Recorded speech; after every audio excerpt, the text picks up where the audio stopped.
City news वसा जनसेवेचा। सृष्टीचे निर्माते भगवान विश्वकर्मा यांची जयंती आज दिनांक 22 फेब्रुवारी 2024 रोजी मोठ्या उत्साहात साजरी करण्यात आली आहे। ही जयंती श्री सद्गुरू दामोदर महाराज मंदिर भागीरथ कारखान्याजवळ चिखली रोड येथे साजरी करण्यात आली आहे। भगवान विश्वकर्मा देवांचे वास्तुकला तज्ञ आहेत। त्यांनी भगवान श्रीकृष्णासाठी द्वारका, पांडवांसाठी हस्तिनापुर आणि रावणासाठी सोन्याची लंका तयार केली। या नगरांच्या रचनेत सौंदर्य, अचूकता आणि सुखसोयी असा मिलाप होता। ते वास्तुशास्त्राचे पहिले प्रणेते आहेत।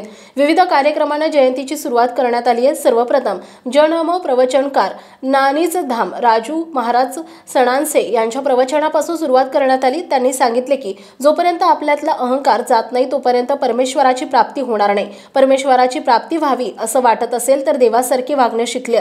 परोपकार, दया, क्षमा अंगी बाळगा। तुम्ही जगा आणि दुसऱ्याला जगवा। स्वप्नात सुद्धा कोणाचं वाईट चितू नका, मग परमेश्वर हा संभव आपल्याला मदत करेल, असे मार्गदर्शन यावेळी त्यांनी आपल्या प्रवचनामधून दिले। त्यानंतर भगवान श्री विश्वकर्मा यांच्या प्रतिमेचे पूजन करून सर्व समाज बांधवांच्या वतीनं आरती करण्यात आली आणि नंतर महाप्रसादाचं वाटप करण्यात आलं। सुतार समाज बांधव तसेच महिला मोठ्या संख्येनं यावेळी उपस्थित होते। City news Buldhana.